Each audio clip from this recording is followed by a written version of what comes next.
아멘. 주의 일에 더욱 힘쓰는 금년 2024년도 마지막 주일 예배에 설교의 제목을 가지고 여러분들과 함께 은혜 받도록 하겠습니다. 이 마지막 주일을 이제 주님 앞에 올려드리면서 전하고 싶은 말씀이 있는데요. 이 금년 한 해는 주님의 몸된 교회가 우리가 다 이렇게 경험을 했듯이 설립 10주년이 된 굉장히 의미 있고 뜻깊은 한 해가 되었습니다. 이 한 해를 보내면서 지금까지 하나님께서 허락하신 영광과 인도하심, 그리고 우리의 간증과 역사, 우리의 기대를 담은 주의 일에 더욱 힘쓰는 자들이 될 수 있기를 예수님의 이름으로 축복합니다. 주의 일에 더욱 힘쓰는 자, 여러분, 이 말은요, 교회가 교회되게 우리를 사용하여 주옵소서라는 의미와도 같은 맥락입니다. 아까 우리가 부른 찬송과 찬양의 가사처럼 교회가 교회, 예배가 예배되게 하소서. 이 말은 우리가 주의 일에 더 힘쓰는 자들이 될 때 그렇게 된다는 것입니다. 여러분, 우리는 지금 시대적인 사명을 감당하기 위해 우리를 주의 일에 더 힘쓰는 자들로 세우신 것이 아닙니다. 그래서 이 한 해를 보내면서 우리의 안타까운 모습도 보았고 낙심되고 절망된 그런 모습도 많았지만 그런 가운데서도 우리에게는 확신이 있었습니다. 그것이 무엇입니까? 교회의 주인은 우리 하나님 아버지가 되신다는 것입니다. 교회의 머리요 역사의 주관자는 우리 하나님 아버지가 되시기 때문에 이 모든 우리의 삶의 그 여정을 통해서 모든 일들을 통하여서 우리를 리셋하여 새롭게 사용하신다라는 이러한 확신이 있기 때문에 이 한 해 2024년 이 한 해를 마치는 마지막 주일 예배 여러분들과 나누고 싶은 메시지는 주님의 교회는 반드시 일어나서 시대적인 사명을 감당해야 된다는 그 말씀이라는 것입니다. 여러분, 교회는요 빌딩이 건물이 아닙니다. 어떠한 프로그램이 아니고 어떤 조직이 아닙니다. 교회는 사람이에요. 교회는 사람이라고 성경은 분명하게 가르치고 있기 때문에 그래서 교회가 일어나려면 사람들이 일어나야 된다는 것입니다. 우리의 어린 자녀들로부터 시작해서 어르신들에 이르기까지 3세대가 예수님으로 말미암아 일어나야만 주님의 교회가 일어서게 된다는 것입니다. 저는 이제 앞으로 내일 모레 있을 송구영신 예배를 비롯하여 이제 곧 새해를 맞이하면서 우리가 어떻게 일어나야 되는가를 구체적으로 여러분들과 함께 말씀을 가지고 상고해 보려고 합니다. 그러니까 막연하게 일어나는 것이 아니라 이제는 구체적으로 이제는 방향이에요. 속도보다 방향이 중요한 것인데 처음부터 확실한 방향을 갖고 이제 송구영신 예배부터 시작해서 새해 이제 산상수훈의 말씀을 통하여서 세상을 위한 교회는 이렇게 일어나야 된다라는 말씀을 구체적으로 이제 나누려고 합니다. 이렇게 시작해서 하나님이 진정 원하시는 방향으로 우리가 회개하며 삶의 방향을 전환함으로써 주님의 교회는 세상을 위한 교회로 함께 가는 교회, 내면의 변화를 가진 교회로 일어서게 된다는 것입니다. 그런데 오늘만큼은 이 구체적인 말씀을 듣기 전에 오늘 우리에게 필요한 것은 우리의 마음가짐이에요. 우리의 마음가짐이 주님의 일에 더욱 힘쓰겠습니다. 이러한 마음이 되어야 됩니다. 예, 주님, 내가 일어나겠습니다. 이러한 마음가짐이 되어야 된다는 것입니다. 그동안 우리는 알게 모르게 위축되어 있습니다. 낙심이 되어 있었고 여전히 우리 안에는 내일의 염려가 이렇게 막 쌓여져 있는 우리의 모습이 있습니다. 그러나 그런 걸 다 털어내고 예, 주님, 일어나 주의 일에 더욱 힘쓰는 자가 되겠습니다. 오늘 말씀에서 우리에게 증거한 바와 같이 오늘 이러한 말씀의 고백이 오늘 우리의 고백이 될 수 있기를 예수님의 이름으로 축복합니다. 아멘. 주님께서 약속한 곳이 무엇입니까? 마태복음 16장 18절의 말씀을 보니까 여러분 이 말씀이에요. 내가 이 반석 위에 내 교회를 세우리니 음부의 권세가 이기지 못하리라고 분명히 주님이 교회에게 주신 약속의 말씀입니다. 그렇기 때문에 교회가 일어나야만 이 때를 이길 수가 있고 세상을 살릴 수가 있고 축복할 수가 있고 치유할 수가 있고 우리와 우리의 자녀들 그리고 손주들이 살 수 있기 때문에 우리가 주님의 교회로서 우리가 그 사명을 잘 감당해 나가겠습니다. 빛과 소금의 사명, 교회가 교회되 우리의 예배가 진정한 예배가 되도록 우리를 사용하여 주시옵소서 하는 마음으로 오늘 2024년 마지막 주일을 보내고 싶은 것입니다. 그래서 오늘 제가 여러분들과 함께 보았던 본문의 말씀은 두 구절의 말씀이었습니다. 고린도전서 15장의 57절과 58절의 말씀인데 다시 한번 읽어보도록 하겠습니다. 우리 주 예수 그리스도로 말미암아 우리에게 이김을 주시는 하나님께 감사하노니 그러므로 내 사랑하는 형제들아 견고하며 흔들리지 말며 항상 주의 일에 더욱 힘쓰는 자들이 되라. 이는 너희의 수고가 주 안에서 헛되지 않는 줄을 알미니라. 여러분, 이 말씀은 고린도전서에서 결론의 컨클루전의 그 말씀이 되는 것입니다.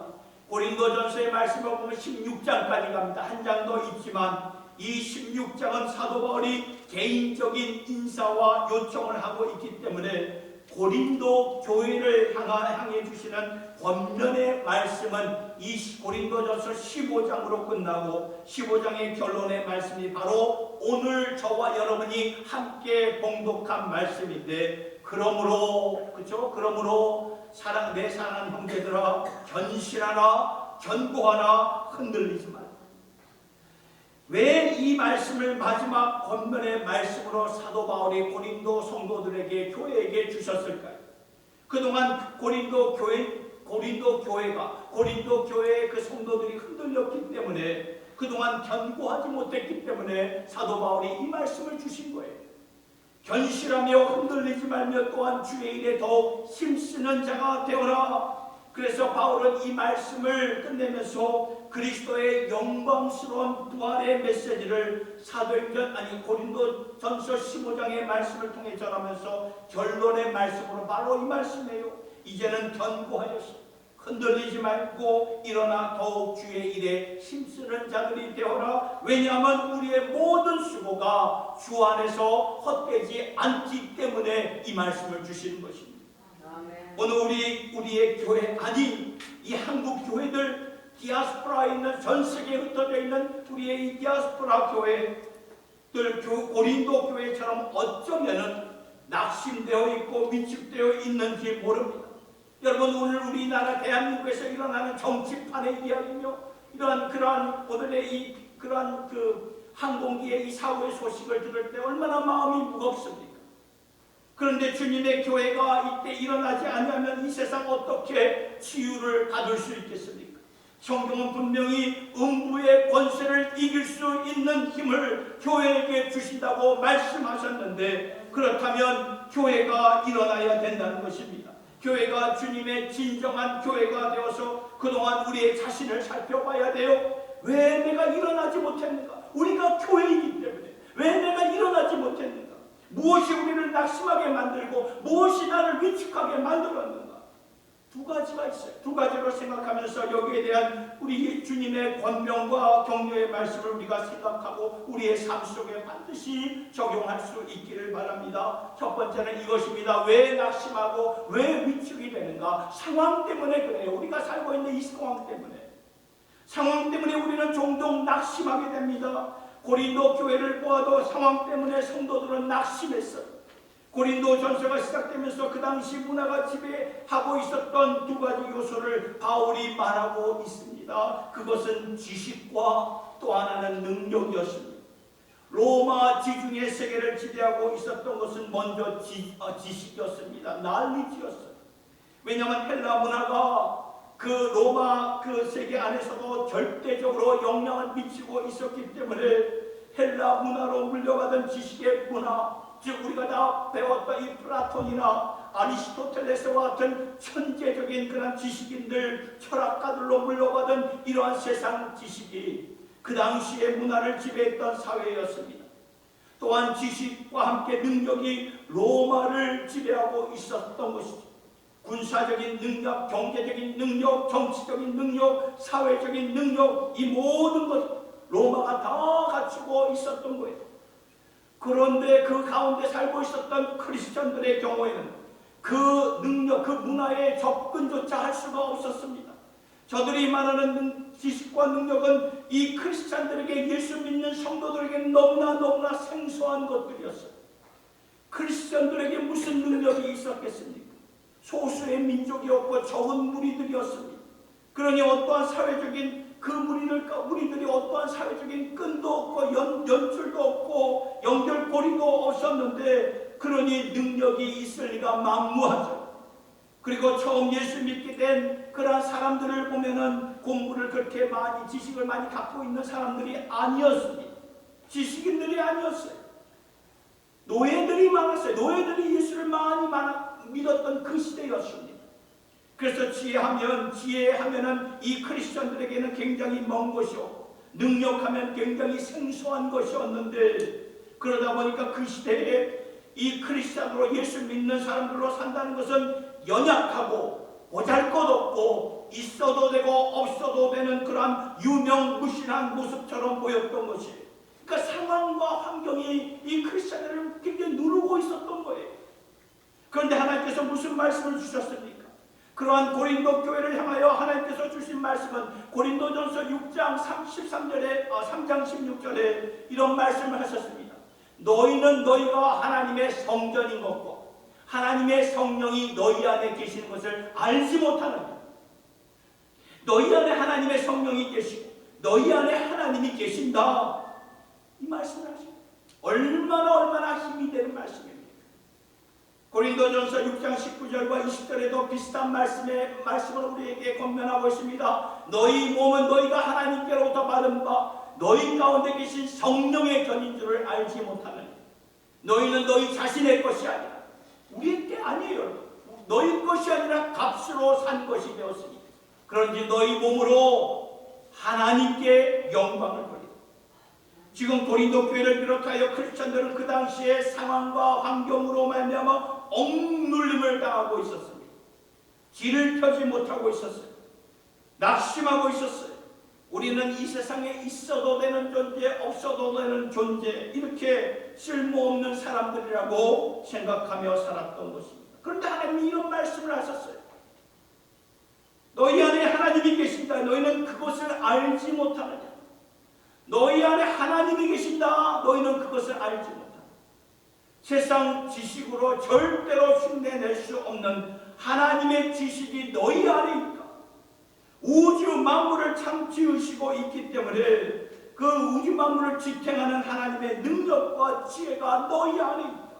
왜냐하면 하나님이 너희 안에 거하시고 있기 때문에, 너희가 하나님의 성전이기 때문에 알파와 오메가가 되시고 처음과 나중이 되시고 역사의 주관자가 되시는 하나님이 너희 안에 거하시는 것을 알지 못한다. 이 말씀은 뭘 말해주는 것입니까? 상황으로 말미암아 지배받지 않고 환경으로 인하여 눌림받지 않고 도리어서 너희가 상황과 환경을 지배하라. 왜냐하면 너희 안에 하나님이 계시기 때문에 하나님께서 이 말씀을 우리에게 주신 것입니다. 우리는 살다 보면 상황 때문에 많이 위축될 때가 있지 않았습니까? 쓰러질 때가 있지 않았습니까? 우리의 계획들이 다 무너질 때가 있지 않았습니까? 그래가지고 우리가 그동안 쌓아놓았던 우리의 기반이 흔들릴 때가 참 많았습니다.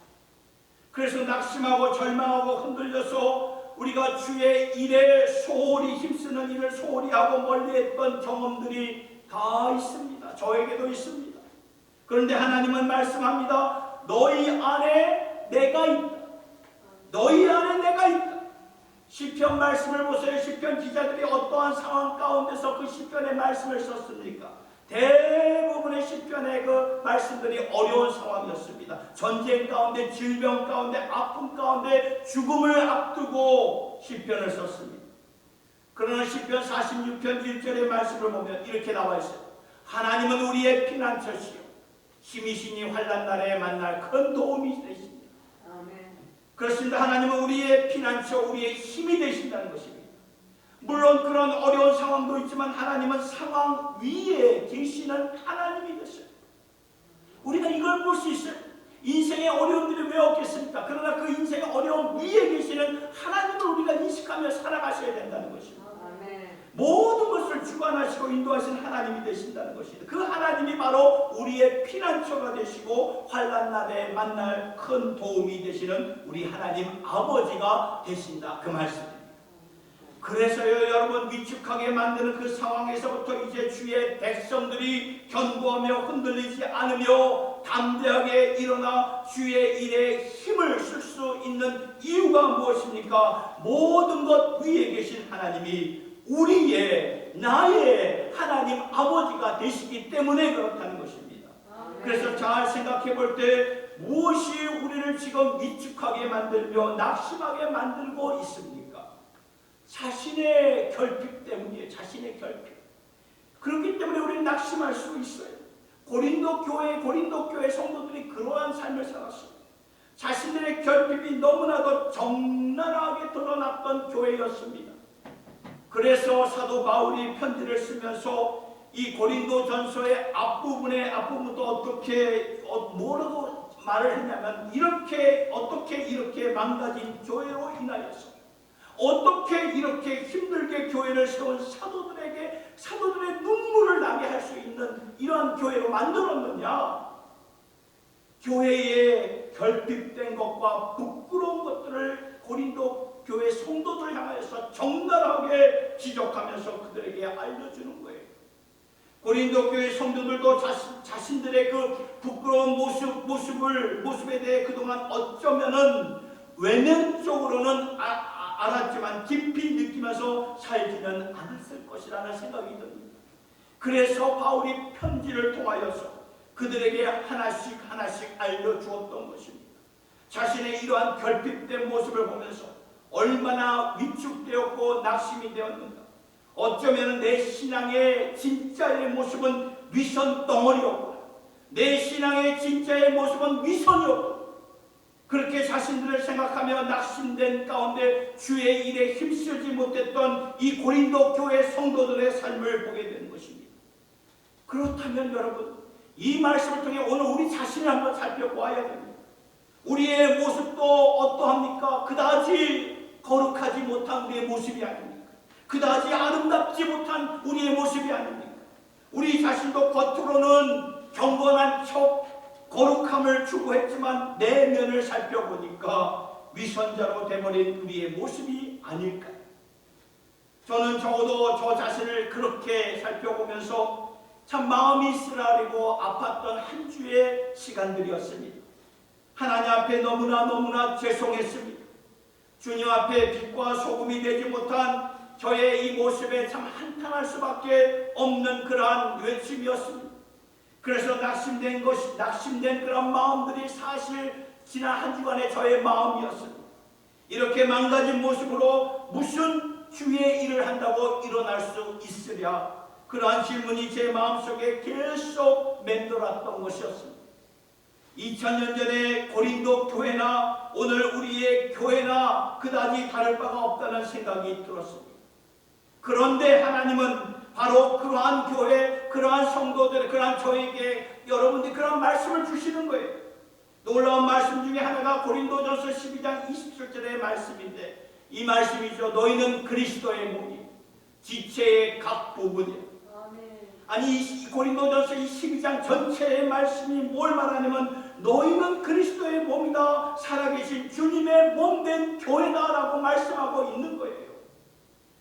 그래서 그 몸이 하나님의 일을 할 수 있도록 성령 하나님이 은사를 주신 것이고 그 은사가 사랑으로 말미암아 펼쳐질 때 놀라운 하나님의 그러한 영광이 너희들을 통해서 성도들을 통해서 보여질 것이다.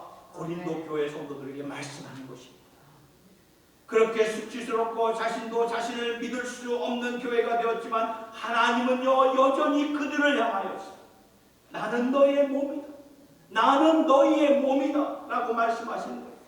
나는 너희의 몸이다. 이 말은 다른 말로 무엇입니까? 나는 너의 아들이다. 너는 나의 아들이다. 너는 나의 딸이다. 우리는 진정 하나님의 자녀가 된다. 그 말씀이에요. 예수님이 우리를 향해서 너는 나의 신부다라고 말씀합니다. 우리는 진정 그리스도의 신부가 되는 것이. 주님이 말씀하셨기 때문에 너희는 나의 신부다. 우리 신부예요. 성령께서 너희는 나의 도구다라고 하면 우리는 진정 성령의 도구가 되는 것입니다. 저도 밖에서 사람들에게 여러 가지 말을 듣다가 집에 가서 그래도 저를 가장 잘 아는 아내가 당신의 그 모습이 자랑스럽네요 라고 하면은 뭐 사람들이 뭘 말해도 다 괜찮더라고요. 다 괜찮아요. Everything's okay. 뭐 무슨 말을 들어도 아내가 저에게 그런 말 한마디 위로의 말을 건네주면 다 이렇게 없어지더라고요.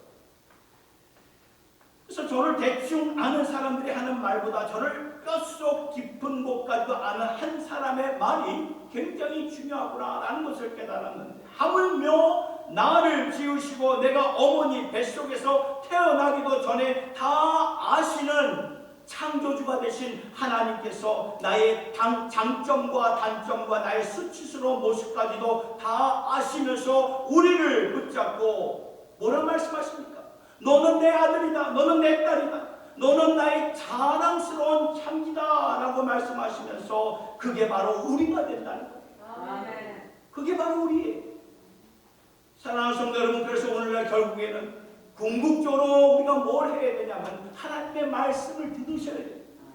하나님께서 교회를 향해 뭐라고 말씀하시는가 거기에 우리가 귀를 기울이면서 살아가야 된다는 거예요. 아무리 바쁜 이민의 삶이라 할지라도 우리가 그런 비즈니스의 영역에서 말씀을 가까이 하시고, 사람들이 교회를 뭐라고 하는가 우리가 어느 정도 반응을 할 수가 있고, 또한 그 사람들의 말하는 그런 걸 통해서 자신을 성찰할 수 있겠지만, 궁극적으로는 우리가 사람 말 때문에 우리가 일어서던가 넘어지던가 하면 안 된다는 거예요.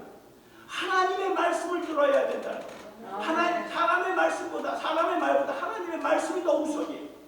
근데 우리는 사람의 말에 자꾸 귀를 기울이고 거기에 마음이 낙심되고 요동칠 때가 많지 않습니까? 매스컴을 듣는 것이 아니라 하나님의 말씀을 들어야 됩니다. 하나님은 말씀하셨습니다. 시편 16편 3절의 말씀을 보니까 땅에 있는 성도들은 존귀한 자들이라 나의 모든 즐거움이 그들에게 있다. 보셨나요? 너는 나의 존귀한 자녀이고 존귀한 백성이고 너는 나의 영원한 사랑을 받기에 합당한 자다. 그 말 아닙니까? 그러면 그렇게 말씀하시는 것이 바로 나라는 거예요. 나라는 거예요. 우리가 저 말씀이 말하는 바로 나라고 우리가 반응할 수 있어요. 그동안 우리가 위축되었습니까? 낙심되었습니까? 우리 자신에 대해서 실망했습니까?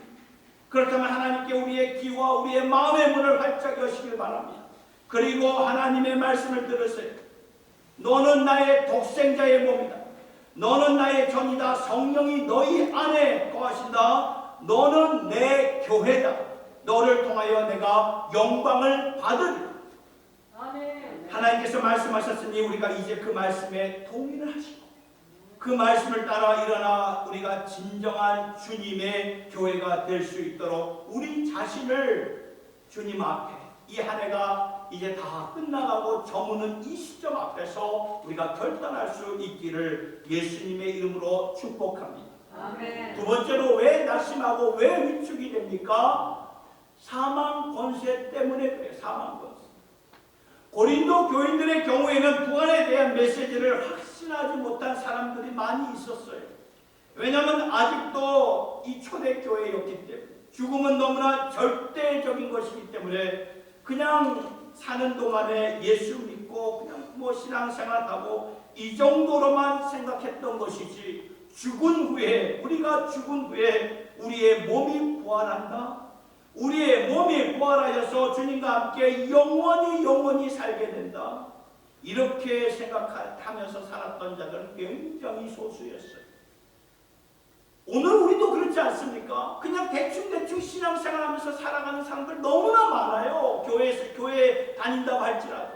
정말 우리가 죽은 후에 주님과 영원토록 우리가 산다는 것을, 영원토록 주님과 함께 영원히 살 것이다. 이런 마음을 가지고 사는 사람들이 참 드물어요. 말씀을 보면 고린도전서 15장의 말씀을 보면 그들 중에 먼저 잠을 잔 사람들, 그러니까 먼저 이 세상을 떠난 사람들을 아닙니까? 먼저 세상을 떠난 사람들에 대하여 그들이 어디로 간 것이고 어떻게 된 것인가, 이 고린도 교회 성도들이 잘 확신이 없었어요. 잘 몰랐어요. 그래서 낙심하고 있었던 것입니다. 아무리 열심히 믿고 잘 믿어보려고 했지만 죽음으로 모든 것이 끝난 것이구나 라고 생각했던 것이. 그러니 이 사망 권세 앞에 길을 펼 자가 어느 누가 있겠습니까? 여러분 기억하실 겁니다. 4년 전에 온 세계를 강타했던 전염병, 이 질병인 코로나, 다 우리 겪었잖아요. 그 코로나를 가리켜서 사람들이 뭐라고 말합니까? 재난이다 라고 말하잖아요. 재난이다. 그렇게 말한 이유가 무엇입니까? 이 코로나가 죽음을, 사망, 권세를 가져온 질병이었기 때문에 사람들은 다 두려워했어요. 다 떨었어요. 낙심하며 불안에 떨었던 것입니다. 그러니까 뭘 말하냐면 2000년 전이나 오늘이나 사망, 권세는 너무나도 절대적인 파워가 된다는 것이에요. 그런데 바울은요, 고린도 교인들에게 말해주고 있고 또 오늘 우리에게도 말해주고 있는 것은 예수 그리스도의 부활 사건은 확실한 사건입니다. 예수 그리스도의 부활로 말미암아 오늘 우리에게 미치는 영향, 이것 역시 확실한 것이라고 바울은 명확한 메시지로 고린도전서 15장 50절부터 선포를 하는데 한번 보시기 바랍니다. 이렇게 선포합니다. 형제들아, 내가 이것을 말하노니 혈과 육은 하나님 나라를 이어받을 수 없고 또한 썩는 것은 썩지 아니하는 것을 유업으로 받지 못하느니라. 보라, 내가 너희에게 비밀을 말하노니 우리가 다 잠잘 것이 아니요 마지막 나팔의 순식간에 호련히 다 변화되리니 나팔 소리가 남의 죽은 자들이 썩지 아니할 것으로 다시 살아나고 우리도 변화되리라. 이 썩을 것이 반드시 썩지 아니할 것을 입겠고 이 죽을 것이 죽지 아니함을 입으리로다. 이 썩을 것이 썩지 아니함을 입고 이 죽을 것이 죽지 아니함을 입을 때는 사망을 삼키고 이기라고 기록된 말씀이 이루어지리라. 사망아, 너의 승리가 어디 있느냐? 사망아, 내가 쏘는 것이 어디 있느냐? 사망이 쏘는 것은 죄요, 죄의 권능은 율법이라. 우리 주 예수 그리스도로 말미암아 우리에게 승리를 주시는 하나님께 감사합니다. 여러분, 이 무슨 말씀이에요? 그리스도의 부활은 역사적인 사건이고 그리스도의 부활이 없었다면 오늘날의 이 교회도 없는 거예요. 어떻게 교회가 있을 수 있겠습니까? 교회는 그리스도의 부활의 선포 그 위에 세워진 것입니다. 그리스도, 예수 그리스도의 부활이 없었다면 오늘날 교회도 없고 복음도 없는 것입니다. 왜냐하면 복음 자체가 무엇입니까? 예수 그리스도의 죽으심과 부활하심을 선포하는 것이 아닙니까? 그리스도의 부활이 없었다면 오늘 우리가 부르는 찬양도 헛된 것이고 모든 예배도 헛된 것이고 교회가 교회되도록 우리를 사용하셔서 무슨 근거로 이런 말을 할 수 있겠습니까? 그리스도의 부활이 없었다면 삶 자체가 전부이고 그러면 주의 일에 뭘 힘쓸 필요가 뭐가 있겠어요? 그냥 잘 살면 되죠. 잘 누리면 되죠. 잘 먹고 잘 살고 잘 누리면 되지 않겠습니까? 사도 바울도 그랬듯이 만일 부활이 없었다면 우리야말로 예수 믿는 사람들이야말로 이 세상에서 가장 불쌍하고 불행한 사람이 아닙니다. 그러나 예수 그리스도는 말씀하신 대로 살아나신 분이라는 거예요. 2000년 전에 예수님의 무덤은 비어 있었고 오늘날 이 첨단 과학의 시대일지라도 예수님의 그 빈 무덤을 다르게 해석할 자가 아무도 없어요. 아무도 없어요. 예수 이전에 여러분 묻혔던 피라미드의 이 파라오들도 이제는 유전자 DNA를 통해서 정확히 알아낼 수가 있는데 그리스도를 반대하는 이 엔티크라이스트, 반대하는 무리들의 이 예수님의 빈 무덤 이 자체만 없으면 모든 것이 끝나는 것인데 오늘도 아무 말을 하지 못하는 거예요. 아무 말을 못해요. 왜냐하면 예수 그리스도는 진정 부활하셨기 때문에 그렇다는 것입니다. 아멘. 그분의 부활이 사실이 아니라면 오늘날 교회들이 무슨 능력을 가지고 선교를 하며 무슨 명분을 가지고 복음을 전하겠으며 무슨 이유를 가지고 찬양을 드릴 수 있겠습니까? 그러나 보세요. 오늘 우리의 찬양은 때로는 그 찬양의 그 멜로디가 우리의 가슴을 울리고 복음도 세계 곳곳으로 전해지고 있고 선교도 계속 이루어지고 있습니다. 그러니까 복음은 2000년 전이나 오늘이나 똑같은 복음이에요.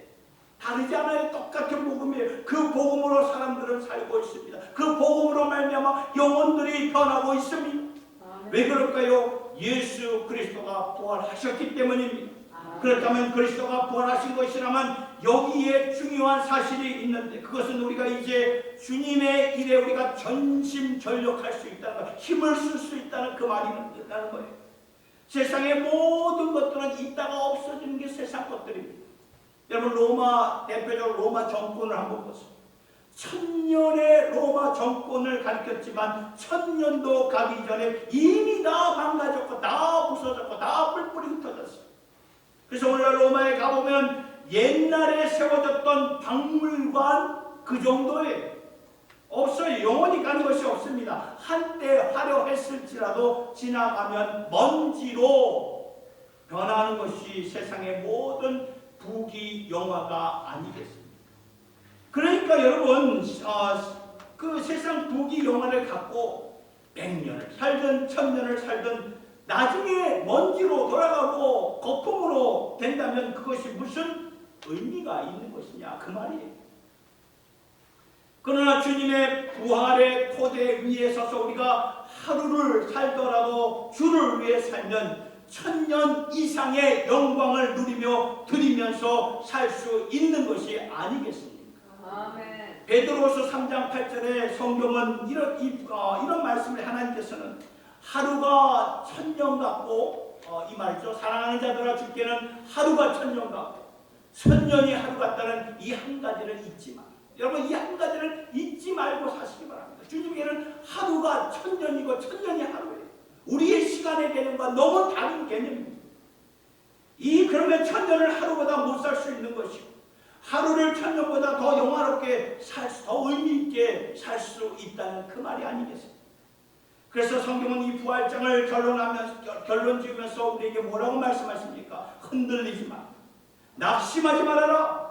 주의 일에 더욱 힘쓰는 자들이 되어 하루를 살더라도 부활의 영원한 생명의 능력 위에서 영원한 토대 위에서 주의 영광을 위해서 살아가는 자들이 되어라고 말씀하시는 것입니다. 사랑하는 성도 여러분, 우리는 항상 하나님의 새로운 뉴웨이, 하나님의 새로운 파도를 타고 십자가의 사랑과 부활 권세의 능력 위에 세워진 토대 위에 오늘 지금 우리가 서 있다는 것을 꼭 기억하면서 살아갈 수 있기를 바랍니다. 이것이 주님의 교회이기 때문에 교회가 진정 주님의 교회가 되도록 우리를 사용하소서. 우리를 일으켜 주소서.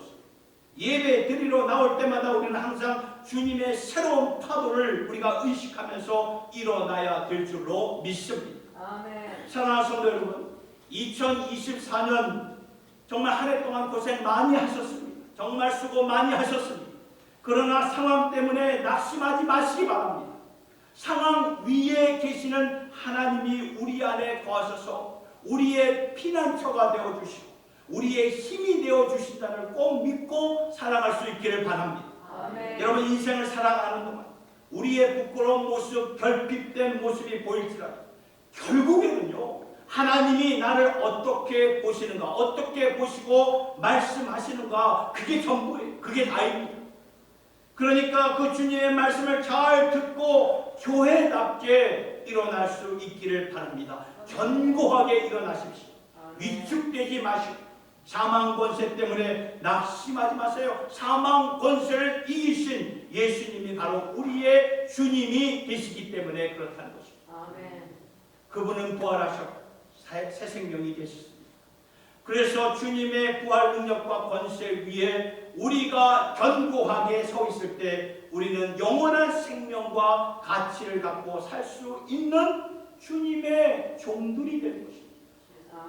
그러니 견고하게 일어나 2024년을 잘 마무리하시고 이제 2025년 새해에는 더욱더 주의 일에 더욱 힘쓰기를 예수님의 이름으로 축원합니다. 아멘. 왜냐하면 주 안에서의 모든 수고가 헛되지 않는 것이라고 성경은 분명히 말씀하고 있기 때문에 우리 모두 주 안에서 견고하게 일어서서 주님의 영광을 항상 돌릴 수 있는 주님의 권속들이 될 수 있기를 예수님의 이름으로 축원합니다. 아멘. 우리 시간에 아까 부른 찬양 같이 한번 다시 불러보도록 하겠습니다. 우리 사용하셔서 이 찬양 부르겠습니다.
우리 주님의 교회로서 이제 일어납니다.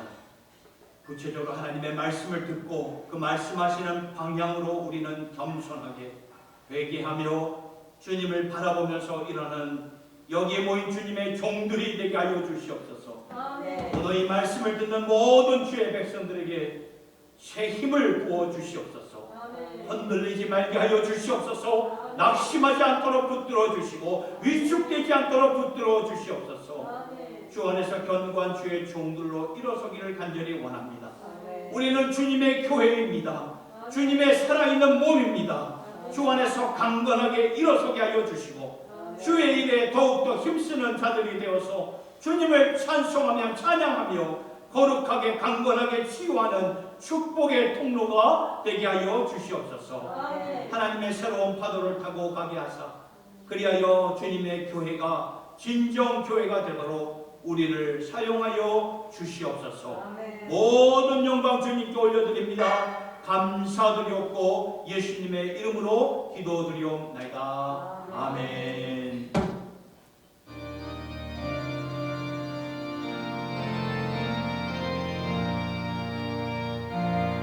내 마음을 못 받는 자, 그 맘에 평강이 찾아오는 험악한 세상을 내게 헤매 하늘로부터 내 맘이로다. 주님의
지금은 교회의 머리가 되시고 우리의 삶의 이유가 되시는 우리 주 예수 그리스도의 은혜와 독생자를 아끼지 않고 우리에게 보내주셔서 그분의 십자가 사역으로 우리에게 새 생명을 주시고 우리를 예수 안에서 자녀 삼아주신 하나님 아버지의 영원하신 사랑하심과 우리의 힘으로 능으로 할 수 없는 일들을 우리와 함께 동행하시며 가능케 하시는 성령님의 교통하심이 이곳에 모여 예배드리는 모든 주님의 권속들 머리 위에와 주님의 교회 위에와 한국교회와 디아스포라 교회와 북한의 지하교회 위에 그리고 선교사님의 사역 위에 이제부터 영원토록 함께하여 주시옵기를 간절히 축원하옵나이다.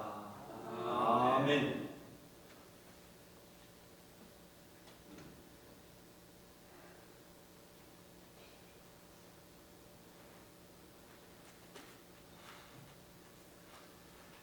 식사기도 하겠습니다.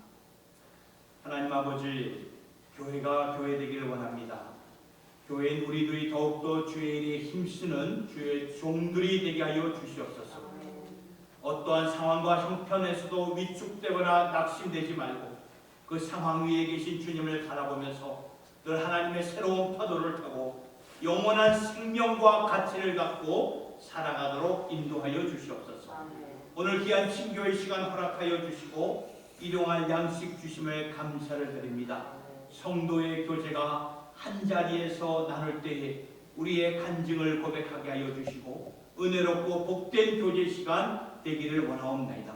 주신 음식 먹고 마실 때에 영육간에 강건하도록 인도하여 주시고 오늘의 친교를 위해서 수고하시고 베푸신 손길들 위해 복에 복을 더하여 주시옵소서. 예수님의 이름으로 기도드리옵나이다. 아멘.